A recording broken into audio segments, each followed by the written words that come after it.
Assalamualaikum warahmatullahi wabarakatuh. Materi kita hari ini adalah perkembangan teori atom. Nah, perkembangan teori atom ini bermula dari pemikiran seorang filsuf Yunani yang bernama Demokritus. Demokritus mengungkapkan bahwa bagian terkecil dari suatu materi yang tidak bisa dibagi lagi disebut dengan atom. A artinya tidak dan toms artinya dibagi. Jadi, menurut Demokritus, materi tersusun dari partikel-partikel kecil yang tidak bisa dibagi lagi, yang disebut dengan atom. Konsep teori atom tersebut masih berupa pemikiran filosofi dan tidak didukung oleh bukti atau belum teruji, sehingga tidak memberi arti yang cukup di bidang keilmuan. Barulah setelah perumusan hukum kekekalan massa dan hukum perbandingan tetap, konsep teori atom ini mulai dipikirkan kembali oleh seorang ilmuwan Inggris yang bernama John Dalton. John Dalton berpendapat bahwa konsep teori atom yang dikemukakan oleh Demokritus itu benar karena tidak bertentangan dengan hukum kekekalan massa dan hukum perbandingan tetap. Berdasarkan pemikiran tersebut, John Dalton merumuskan teori atomnya sebagai berikut. Yang pertama, materi tersusun dari partikel-partikel kecil yang tidak bisa dibagi lagi yang disebut dengan atom. Yang kedua, unsur adalah materi yang tersusun dari partikel-partikel yang sejenis dengan massa dan sifat yang sama. Yang ketiga, unsur yang berbeda memiliki atom-atom dengan massa dan sifat yang berbeda. Yang keempat, senyawa adalah materi yang tersusun dari setidaknya dua atom dari unsur yang berbeda. Kelima, atom tidak dapat dimusnahkan. Reaksi kimia hanyalah penataan ulang dari atom-atom yang bereaksi. Model atom Dalton berbentuk bola bulat dan padat atau yang disebut dengan bola pejal. Dalam perkembangannya, ternyata tidak semua teori Dalton itu benar, karena atom masih bisa dibagi lagi menjadi partikel-partikel yang lebih kecil disebut dengan subatomik. Hal ini berkat penemuan metode elektrolisis yang dapat menguraikan senyawa stabil menjadi atom-atom yang bermuatan dengan bantuan arus listrik. Fakta bahwa atom mengandung muatan listrik mendorong ilmuwan untuk memikirkan kembali gambaran struktur atom, yakni keberadaan partikel subatomik dalam atom. Penemuan partikel subatomik yang disebut dengan elektron diawali dari penelitian tentang arus listrik oleh beberapa ilmuwan. Akhirnya, pandangan Dalton mengenai atom sebagai bagian yang paling kecil tumbang setelah penemuan elektron oleh J.J. Thomson. J.J. Thomson berpendapat bahwa suatu atom berbentuk bola yang bermuatan positif dan elektron atau yang bermuatan negatif tersebar dalam bola tersebut. Ia menganalogikan model atomnya berbentuk roti yang memiliki kismis di sekelilingnya. Pada abad ke-19, seorang ilmuwan fisika dari Inggris yang bernama Ernest Rutherford menyelidiki lebih dalam tentang struktur atom. Ia melakukan percobaan dengan menembakkan lempeng emas yang tipis dengan sinar alfa yang bermuatan positif.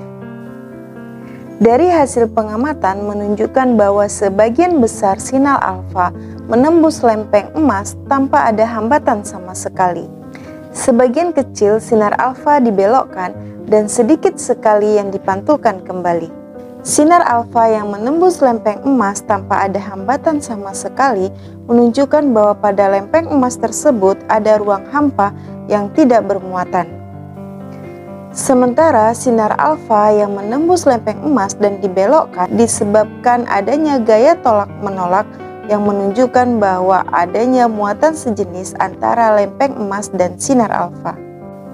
Dan sinar alfa yang dipantulkan kembali menunjukkan pada lempeng emas tersebut ada partikel yang bermuatan negatif.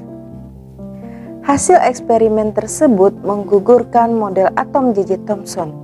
Sebagai gantinya, Rutherford mengungkapkan bahwa atom terdiri dari inti atom yang bermuatan positif dan dikelilingi oleh elektron-elektron yang bermuatan negatif. Nah, model atom Rutherford dianalogikan seperti planet-planet yang mengelilingi matahari. Dari hasil percobaan yang dilakukan oleh Rutherford, ternyata massa inti atom lebih besar daripada massa proton dalam inti tersebut. Hal ini memberi keyakinan bagi para ilmuwan bahwa selain proton dalam inti atom ada partikel lain yang tidak bermuatan. Karena kita tahu menurut model atom Rutherford, inti atom bermuatan positif. Akhirnya, James Cranwich dari Inggris berhasil membuktikan keberadaan partikel yang tidak bermuatan tersebut yang disebut dengan neutron. Dengan penemuan neutron ini, struktur atom menjadi semakin jelas. Atom terdiri dari inti atom yang dikelilingi oleh elektron-elektron. Inti atom sendiri terdiri atas proton yang bermuatan positif dan neutron yang tidak bermuatan. Kedua partikel penyusun inti atom ini disebut juga dengan nukleon. Karena atom bersifat netral, maka jumlah proton harus sama dengan jumlah elektron. Karena jumlah massa proton dan massa neutron jauh lebih besar dibandingkan dengan massa elektron, maka jumlah massa pada inti atom ini dapat dianggap sebagai massa atom yang dinyatakan dengan nomor massa. Dalam tabel periodik unsur, atom-atom dilambangkan dengan notasi sebagai berikut. X, A, Z. X melambangkan unsur, sementara A melambangkan nomor massa, yaitu jumlah proton ditambah neutron, dan Z melambangkan nomor atom, sama dengan jumlah proton. Contoh lambang atom Cl 3517 memiliki nomor atom 17 dan nomor massa 35. Berarti jumlah proton sama dengan 17. Untuk menghitung neutron, karena di dalam inti atom terdiri atas neutron dan proton, maka neutron sama dengan inti atom dikurangin dengan jumlah proton, yaitu nomor massa dikurangin nomor atom. 35 dikurangin 17 sama dengan 18, maka diperoleh neutronnya sama dengan 18. Karena atom bersifat netral, maka jumlah elektron sama dengan jumlah proton, yaitu sama-sama 17. Berarti atom Cl3517 memiliki jumlah proton sama dengan 17, neutron sama dengan 18, dan elektron sama dengan 17. Untuk ion natrium yang dilambangkan dengan 2311Na positif memiliki nomor atom 11 dan nomor massa 23. Nah, neutronnya sama dengan 23 dikurangi 11, yaitu 12. Nah, karena ion memiliki jumlah proton yang lebih banyak 1 dibandingkan jumlah elektron, maka jumlah elektronnya sama dengan 11 dikurangi 1, yaitu 10.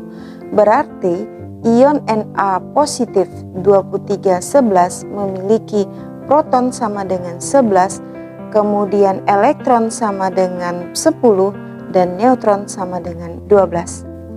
Ada kemungkinan dua atom atau lebih yang memiliki kesamaan jumlah proton, nomor massa, jumlah neutron, dan jumlah elektron. Kesamaan-kesamaan tersebut disebut dengan isotop, isobar, isoton, dan isoelektron. Isotop adalah atom-atom yang memiliki nomor atom yang sama atau jumlah proton yang sama. Isobar adalah atom-atom yang memiliki nomor massa yang sama. Isoton adalah atom-atom dari unsur yang berbeda tetapi memiliki jumlah neutron yang sama. Contohnya, atom kalsium memiliki jumlah neutron yang sama dengan atom kalium. Isoelektron adalah atom-atom yang berasal dari unsur yang berbeda tetapi memiliki jumlah elektron yang sama. Contohnya, ion aluminium 3 positif memiliki elektron yang sama dengan ion oksigen 2 negatif, yaitu sama-sama memiliki jumlah elektron 10. Para ilmuwan menyadari bahwa model atom Rutherford bersifat tidak stabil karena bertentangan dengan hukum fisika klasik dari Maxwell. Menurut hukum tersebut, jika partikel yang bermuatan yaitu elektron bergerak mengelilingi inti atom yang memiliki muatan berlawanan, maka elektron tersebut akan memancarkan energi yang berupa gelombang elektromagnetik. Hal ini menyebabkan energi elektron akan semakin berkurang. Akibatnya, jari-jari lintasan elektron akan semakin mengecil dan mendekati inti. Pada suatu saat, elektron tidak mampu lagi mengimbangi gaya tarik-menarik dari inti atom, dan akibatnya elektron akan jatuh ke inti atom. Pada kenyataannya, elektron tidak bergabung dengan inti atom dan bersifat stabil. Nah, Rutherford tidak bisa menjelaskan hal tersebut. Akhirnya, Niels Bohr berhasil memperbaiki kelemahan model atom Rutherford. Hal ini diawalinya dengan pengamatan terhadap spektrum atom. Niels Bohr mengemukakan bahwa setiap elektron dalam atom mengelilingi inti dengan lintasan tertentu yang bersifat stasioner, yang disebut dengan orbit atau kulit. Elektron dapat berpindah dari orbit yang satu ke orbit lainnya dengan memancarkan atau menyerap energi. Perpindahan elektron dari tingkat energi yang rendah ke tingkat energi yang tinggi disebut dengan eksitasi. Hal ini dicapai dengan cara menyerap energi. Sementara peristiwa perpindahan elektron dari tingkat energi yang tinggi ke tingkat energi yang rendah disebut dengan deeksitasi. Hal ini dicapai dengan pemancaran energi. Fenomena alam yang menerapkan teori atom Bohr adalah peristiwa kembang api. Namun, teori atom Niels Bohr ini memiliki kelemahan. Yang pertama, teori atom Niels Bohr hanya mampu menjelaskan spektrum atom hidrogen secara akurat, namun ia sulit menjelaskan spektrum atom lain yang lebih kompleks. Kelemahan berikutnya adalah asumsi bahwa elektron mengelilingi inti dalam orbit melingkar tidak sepenuhnya benar karena ada asumsi kemungkinan orbit berbentuk elips. Model atom Bohr tidak dapat menjelaskan adanya garis-garis halus pada spektrum atom hidrogen. Hal ini dikarenakan Bohr hanya menganggap bahwa elektron sebagai partikel. Teori atom selanjutnya menggunakan sifat dualisme elektron, yaitu elektron sebagai partikel dan elektron juga sebagai gelombang. Sifat ini menyebabkan posisi elektron di dalam atom tidak dapat ditentukan dengan pasti, akan tetapi merupakan kebolehjadian. Nah, teori atom yang berdasarkan sifat dualisme elektron ini akan kita bahas pada video pembelajaran selanjutnya.